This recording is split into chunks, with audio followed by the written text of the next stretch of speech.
आज के वीडियो में हम डिस्कस करेंगे महाद्वीपीय विस्थापन सिद्धांत को, जिसे कॉन्टिनेंटल ड्रिफ्ट थ्योरी कहते हैं। सिद्धांत को पढ़ने से पहले हम देखते हैं कि पृथ्वी का भूगर्भिक इतिहास कैसा रहा है और पृथ्वी की उत्पत्ति से लेकर वर्तमान समय तक क्या क्या परिवर्तन आए, पृथ्वी में क्या क्या घटनाक्रम हुए। सबसे पहले तो हमें ये देखना होगा कि पृथ्वी के इतिहास को इस तरह से कल्प, मोटे तौर पर कल्प में बांटा गया है, जिसे एरा भी कहते हैं। इस तरह से 5 कल्प बनाए गए हैं: प्री पैलियोजोइक, फिर पैलियोजोइक कल्प, और फिर मेसोजोइक, और फिर सेनोजोइक, और जो वर्तमान है उसे नियोजोइक बोला गया है, जो कुछ सालों पहले का इतिहास है। इसी तरह प्री पैलियोजोइक के साथ में ही इसे युगों में बांटा गया है। जैसे इसे प्रथम युग बोला गया, इसके यहाँ से शुरू होता है युगों का दौर, इसे प्रथम युग बोला गया है। इसे द्वितीय युग, और जो ये तीसरा युग, और ये चतुर्थ युग, जिसे एपोच भी कहते हैं। इसके बाद में इसी एरा को पीरियड्स में बांटा गया है। जैसे आप देख सकते हैं यहाँ कलर में Cambrian period, Ordovician, Silurian, Devonian, इस तरह से इन्हें शक या पीरियड में बांटा गया है। तो सबसे पहले हम डिस्कस करेंगे प्री पैलियोजोइक एरा को, जो कि पृथ्वी का सबसे प्राचीनतम कल्प था, और कह सकते हैं कि पृथ्वी की उत्पत्ति यहीं से मानी जाती है। और जैसे जैसे हम ऊपर बढ़ेंगे, इस तरह से हम वर्तमान की तरफ चलेंगे।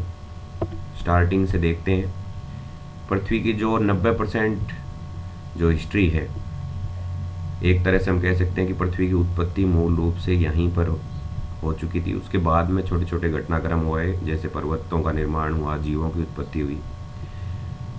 तो सबसे पहले जो प्री पैलियोजोइक एरा है, इसे 2 भागों में बांटा गया है। दो, जो हमने पहले डिस्कस किया था कि 2 पीरियड्स में इनको बांटा गया है। तो पहला पीरियड जो है वो आर्कियन है, और दूसरा प्री कैम्ब्रियन है। और इसी प्री कैम्ब्रियन पीरियड में रीढ़ विहीन जीवों का प्रादुर्भाव हुआ था, और अरावली पर्वत, जो कि विश्व का सबसे प्राचीनतम पर्वत है, इसी प्री कैम्ब्रियन जो पीरियड था, इसी में इसका प्रादुर्भाव हुआ। इसके बाद में जो दूसरा महाकल्प आता है वो है पैलियोजोइक एरा, ये वाला। इसमें सबसे पहले जो पीरियड था, काल था, वो था कैम्ब्रियन। और इस कैम्ब्रियन युग में जो अवसादी चट्टानों का निर्माण हुआ था, हमने लास्ट लेक्चर में चट्टानों के प्रकार पढ़े थे, उसमें जो सेडिमेंट्री रॉक्स थे, अवसादी चट्टानें, उनका निर्माण इसी युग में हुआ था। और जो बिना रीढ़ की हड्डी वाले जो जीव थे, उनकी उत्पत्ति भी इसी काल में हुई। इसके बाद में आता है ऑर्डोविशियन। इस काल में सागरीय वनस्पतियों का विस्तार हुआ था, और समुद्र में जो रेंगने वाले जीव हैं वो भी इसी काल में उत्पन्न हुए थे। इसके बाद में ये तो था बिना रीढ़ की हड्डी वाले रेंगने वाले जो जीव थे। इसके बाद में जो सिल्यूरियन जो काल है, इसमें रीढ़ की हड्डी वाले जीवों का सर्वप्रथम या इनकी उत्पत्ति हुई थी, और समुद्र में मछलियों की उत्पत्ति भी इसी काल में हुई, और इसीलिए इसको रीढ़ वाले जीवों का काल भी कहा जाता है, जो सिल्यूरियन काल है वो। और इसके बाद में है डेवोनियन। इसमें मछली का चित्र इसीलिए दिया हुआ है क्योंकि इस काल को मत्स्य युग भी कहते हैं, और ये मछलियों के लिए सर्वाधिक अनुकूल समय था, इसीलिए इस काल को मत्स्य युग भी कहते हैं। इसी समय में शार्क मछली का भी आविर्भाव हुआ। इसके बाद में आता है कार्बोनिफेरस युग। इसके बारे में आपने सुना होगा कि कोयले की उत्पत्ति कार्बोनिफेरस युग के समय ही मानी जाती है, क्योंकि यहाँ इस समय पर जो स्थल पर जो रेंगने वाले जीव थे इनकी उत्पत्ति प्री कैम्ब्रियन कार्बोनिफेरस युग में ही मानी जाती है। और इसी काल में 100 फीट ऊंचे पेड़ भी उत्पन्न हुए और कालांतर में वही पेड़ जब ज़मीन के नीचे दब गए तो ताप और दाब के फलस्वरूप कोयले की उत्पत्ति हुई। तो इसके बारे में हम पहले भी पढ़ चुके हैं, ये वही कार्बोनिफेरस काल है। और आगे के लेक्चर में हम डिस्कस करेंगे कॉन्टिनेंटल ड्रिफ्ट थ्योरी के बारे में। तो वो काल यही माना जाता है, कार्बोनिफेरस युग के समय 290 मिलियन साल पहले, 1 मिलियन में 10 लाख होते हैं, तो करोड़ों साल पहले यहाँ पर ये महाद्वीप विस्थापन के सिद्धांत की शुरुआत मानी जाती है कि महाद्वीपों का विस्थापन यहाँ से प्रारंभ हुआ। उसके बाद में जो भौगोलिक समय शुरू होता है, जो काल था वो था पर्मियन युग। और जो ब्लैक फॉरेस्ट और वोज़ेस जैसे ब्रत्सोंत पर्वत हैं वो इसी काल में उत्पन्न हुए थे। और उसके बाद में यहाँ तक तो था, ये हम बात कर रहे थे पैलियोजोइक एरा की, ये सारा ये महाकल्प था और इसके अंदर हमने ये काल पढ़े। इससे पहले हम प्री पैलियोजोइक पढ़ चुके थे जो सबसे प्राचीन था, उसके बाद में पैलियोजोइक आया और यहाँ से शुरुआत होती है मेसोजोइक एरा की, जो मध्य जीव महाकल्प कहलाता है। यहाँ पर जो सबसे पहला काल था वो था ट्राइसिक काल। इसमें बड़े बड़े रेंगने वाले जीवों का विकास हुआ था, इसीलिए इसे रेंगने वाले जीवों का एज ऑफ रेप्टाइल्स भी कहा जाता है। और एक तरह से हम कह सकते हैं कि डायनासोरों की उत्पत्ति का काल यही था। कभी क्वेश्चन भी पूछा जाता है तो हम जुरासिक काल उसे कर देते हैं। एक्चुअली जो डायनासोर और जो रेंगने वाले जीव थे उनकी उत्पत्ति ट्राइसिक पीरियड में मानी जाती। और जुरासिक काल इसलिए इम्पोर्टेंट है क्योंकि इस काल में इनकी जो सर्वाधिक विकास था और पूर्ण रूप से ये डायनासोर विकसित हो चुके थे, इसलिए जुरासिक पीरियड हमारे दिमाग में रहता है। और मूवी भी जुरासिक पार्क इसीलिए बनी है। हालांकि उत्तर इसका अगर पूछा जाए कि डायनासोर और रेंगने वाले जीवों की उत्पत्ति का काल कौन सा है तो वो ट्राइसिक होगा राइट आंसर। तो जुरासिक भी देख लेते हैं, इसके बाद में जुरासिक माना जाता है। और इस काल में जलचर, स्थलचर और नभचर तीनों तरह के जो जीव थे उनकी उत्पत्ति हो चुकी थी। और यह भी कहा जाता है कि जूरा पर्वत जो था जुरासिक उसी नामकरण से है और इसी काल में इसकी जो जूरा पर्वत की भी उत्पत्ति मानी जाती है। इसके बाद में आता है क्रिटेशियस पीरियड। और क्रिटेशियस पीरियड इसलिए इम्पोर्टेंट है क्योंकि इंडिया के नज़रिए से देखें तो जो दक्षिण का पठार है, जो दक्कन प्लेटो है, उसकी उत्पत्ति इसी काल में मानी जाती है। और रॉकीज और एंडीज जो पर्वत हैं उनकी उत्पत्ति भी इसी समय मानी जाती है। इसके बाद में जो एरा चेंज होता है, जो अगला महाकल्प आता है वो है नवजीवी महाकल्प सेनोजोइक। और इसमें भी जो बांटा गया है इसको अन्य युगों में, जो पैलियोसीन, इयोसीन, ओलिगोसीन और उसके बाद में मायोसीन। तो सबसे पहले हम देख लेते हैं ये एज क्यों इम्पोर्टेंट है, क्योंकि यहाँ पर हमने देखा था कि प्राचीन पर्वत जो था अरावली, उसकी उत्पत्ति यहाँ से हुई। और उसके बाद में जो नए पर्वत थे उनकी उत्पत्ति सेनोजोइक में मानी जाती। और नए पर्वतों में जो पर्वत इम्पोर्टेंट हैं वो है हिमालय, रॉकीज और एंडीज। और अरावली जो कि सबसे प्राचीन है, और सबसे प्राचीन है इसीलिए यह काफ़ी समय से है और इसीलिए इसकी चट्टानें काफ़ी कठोर हैं और उस पर अपरदन भी कम हुआ है क्योंकि अपरदन पे पूर्व में हो चुका था। और ये जो नए पर्वत हैं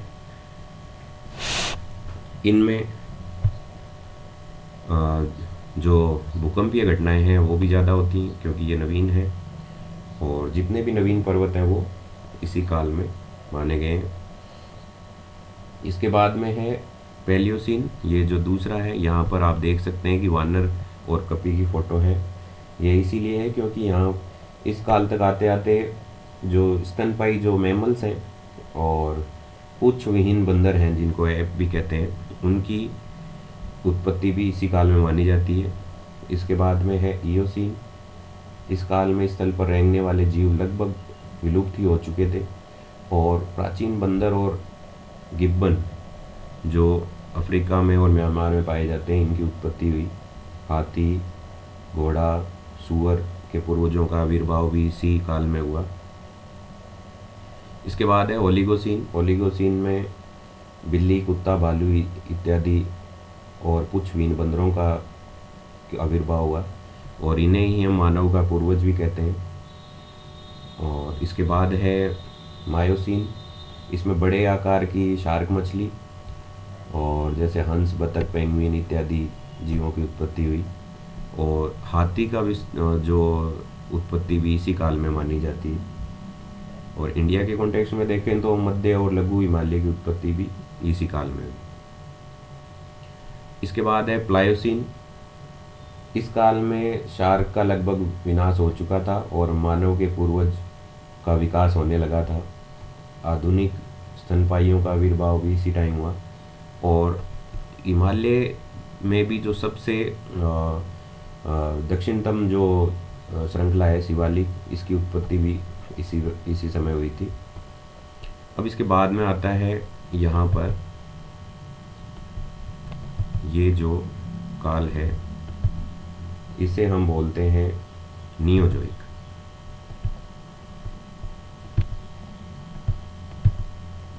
नियोजोइक, और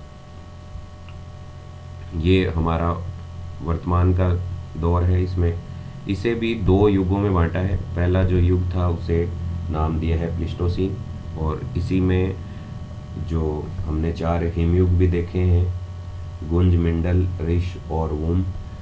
और इसके बाद का जो काल है उसको होलोसीन कहते हैं या अभिनव काल कहते हैं, जो कि सामान्यतः सेकेंड वर्ल्ड वॉर के बाद का समय माना जाता है। और इसी होलोसीन में अभी हम फिलहाल जी रहे हैं। तो ये तो था अब तक पृथ्वी की उत्पत्ति का इतिहास, जिसे भौगोलिक समय सारणी या जो जियोलॉजिकल टाइम स्केल भी कहते हैं हम। और इसी के कॉन्टेक्स्ट में अगले लेक्चर में हम पढ़ेंगे कॉन्टिनेंटल ड्रिफ्ट थ्योरी, महाद्वीपीय विस्थापन सिद्धांत।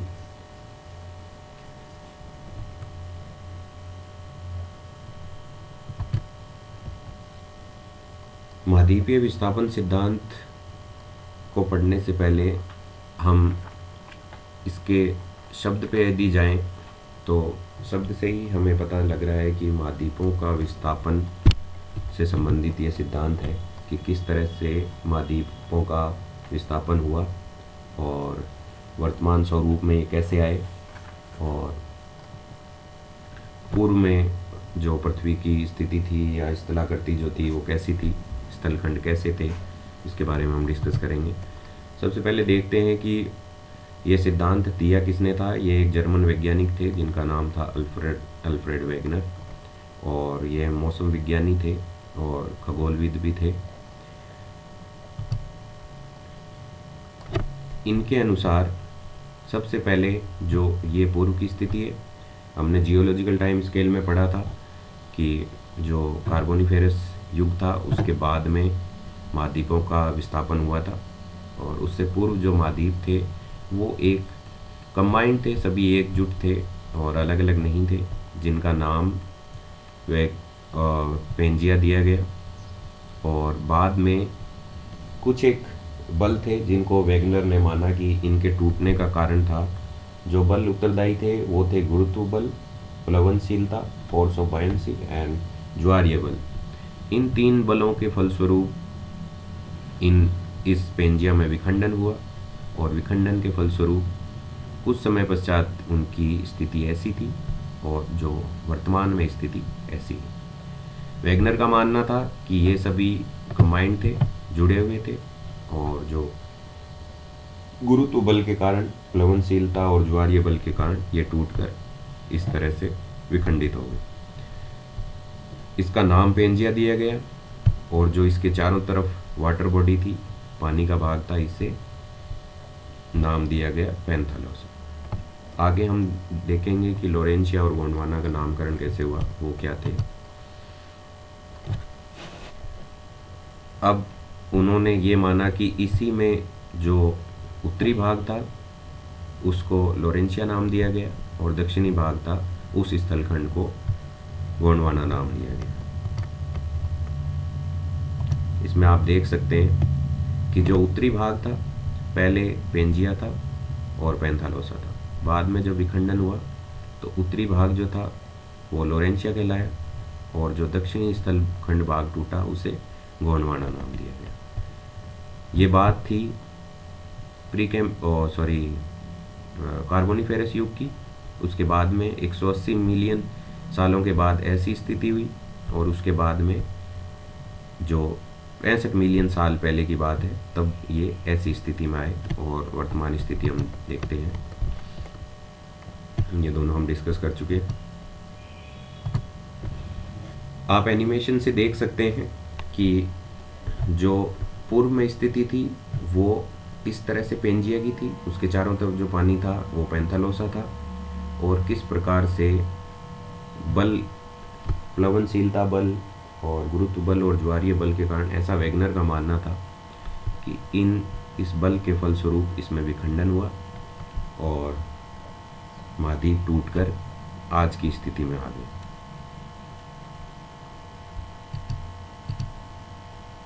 अब अपने सिद्धांत को प्रूव करने के लिए, सही साबित करने के लिए वैगनर ने 5 सबूत दिए, जिनमें पहला सबूत था पजल पीसेस का, जिसे हम जिग्सा फिट भी कहते हैं। शॉर्ट क्वेश्चन में बहुत बार पूछा जाता है कि जिग्सा फिट क्या है।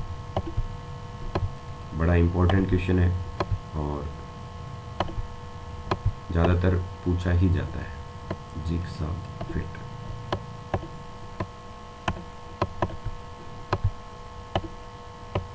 कहने का अभिप्राय ये है कि पिछली स्लाइड्स में आपने देखा होगा कि सभी कॉन्टिनेंट जो थे वो पहले जुड़े हुए थे और बाद में वो टूटकर विखंडित हो गए।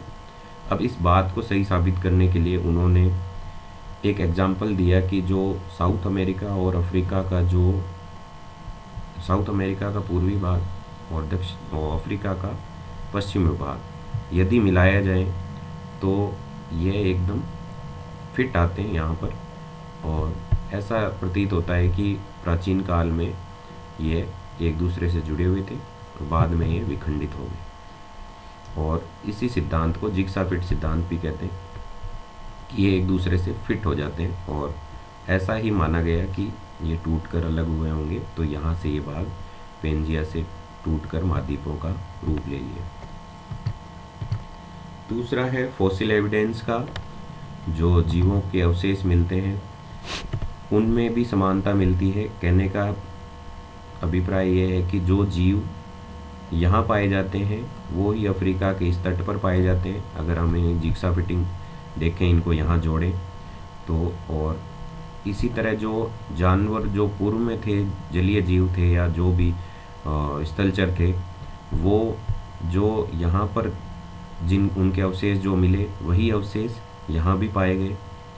और इसी तरह अंटार्कटिका, इंडिया और ऑस्ट्रेलिया के जो उन पौधों के अवशेष और उन जलीय जीवों के अवशेष या स्थलचर जो भी उन जीवों के अवशेष पाए गए, तो वो ऑस्ट्रेलिया के इस भाग में, अफ्रीका के और साउथ अमेरिका के इन अलग अलग भागों में पाए गए।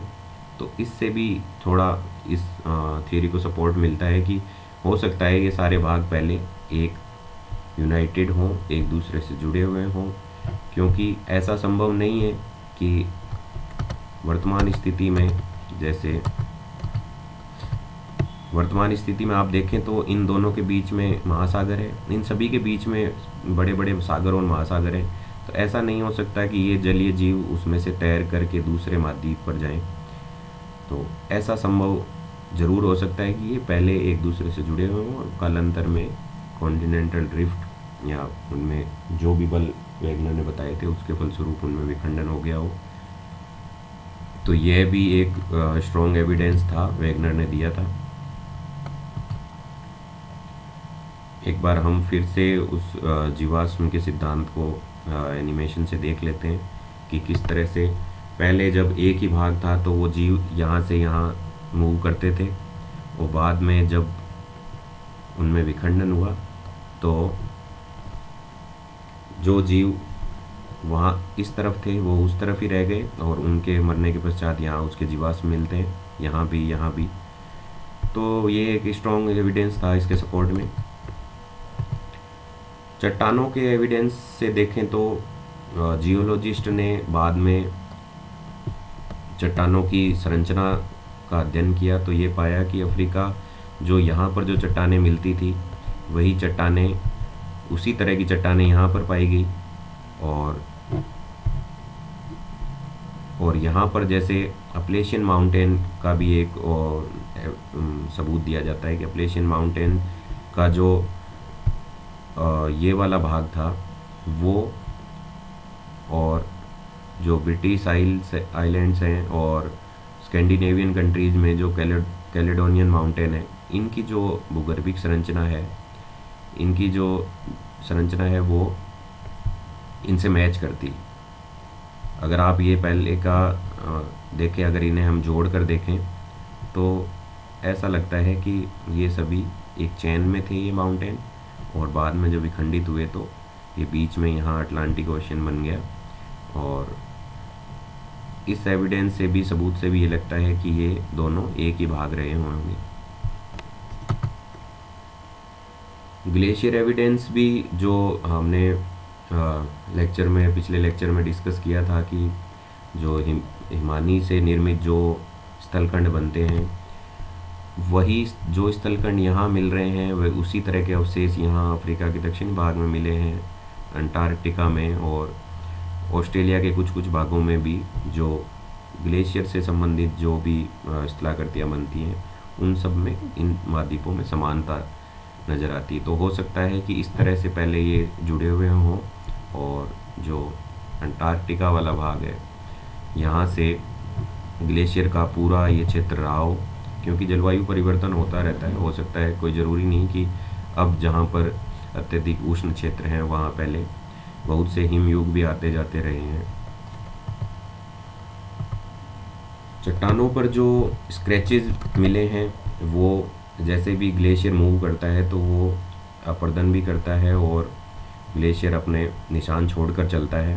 तो यहाँ जो अफ्रीका और दक्षिण अमेरिका है, ऑस्ट्रेलिया है, यहाँ पर हाल फिलहाल तो ग्लेशियर नहीं है, लेकिन उन चट्टानों पर इस तरह के एविडेंस मिले हैं जिससे कि यह प्रूव होता है कि यहाँ पर ग्लेशिएशन रहा हुआ है, हिमयुग यहाँ रहे हुए हैं, और ये भाग एक ही रहे होंगे पहले। जलवायु से संबंधित जो पांचवा एविडेंस था वो जलवायु से संबंधित था, और वैगनर ने ये माना कि जो क्षेत्र अभी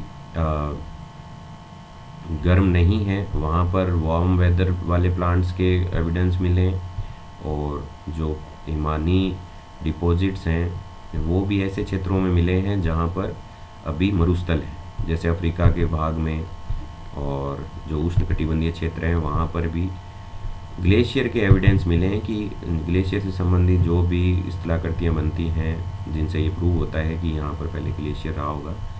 तो ऐसा संभव नहीं है, क्योंकि पिछले कुछ सालों में तो जलवायु दिन प्रतिदिन चेंज नहीं होती, उसको काफ़ी साल लगते हैं। तो ये सब एविडेंस थे जिनसे वैगनर ने कोशिश की कि ये सब एक ही भाग रहे होंगे। हालांकि वैगनर को इसके लिए काफ़ी आलोचनाएं भी फेस करनी पड़ी, जैसे कि इतने बड़े महाद्वीपों के विस्थापन के लिए जो उन्होंने बल बताए थे प्लवनशीलता का, ज्वारीय बल, वो काफ़ी सफिशिएंट नहीं थे, क्योंकि महाद्वीप जो कि एक बहुत विशाल भूखंड होता है और उसके इतने स्तर पर विस्थापित होना संभव नहीं है इतने इस तरह के बल द्वारा। हालांकि कुछ कुछ एविडेंस उनके थ्योरी को प्रबल भी बनाते हैं और कुछ कुछ एविडेंस फिट नहीं बैठते हैं। तो ये तो था वैगनर का महाद्वीपीय सिद्धांत। अब थोड़ा कन्फ्यूजन बच्चों में ये रहती है कि दोनों थ्योरी जो महाद्वीपीय विस्थापन की है और प्लेट टेक्टोनिक थ्योरी, प्लेट विवर्तनी की सिद्धांत, ये एक जैसे से प्रतीक होते हैं, क्योंकि उन्होंने भी महाद्वीपों की मूवमेंट की बात की और प्लेट विवर्तनी की सिद्धांत भी एक तरह से स्थलखंड के मूवमेंट की बात करता है, लेकिन दोनों में थोड़ा फ़र्क है। जैसे महाद्वीपीय विस्थापन में सिर्फ महाद्वीपों के विस्थापन की बात की थी और प्लेट विवर्तनी की बात करता है महाद्वीप की भी और महासागरों की, क्योंकि महासागरों के नीचे भी कहीं ज़मीन है। और ये एक बेसिक डिफरेंस था दोनों के बीच में। महाद्वीपीय विस्थापन सिद्धांत जो है वो उसमें जो पर्वतों के निर्माण का कारण जो बताया है वो सियाल और सीमा के घर्षणात्मक सहयोग के आधार पर बताया है, घर्षणात्मक बल के कारण बताया है। जबकि प्लेट विवर्तनी की है, इसका कारण जो प्लेट्स हैं उनके अभिसरण का कारण है।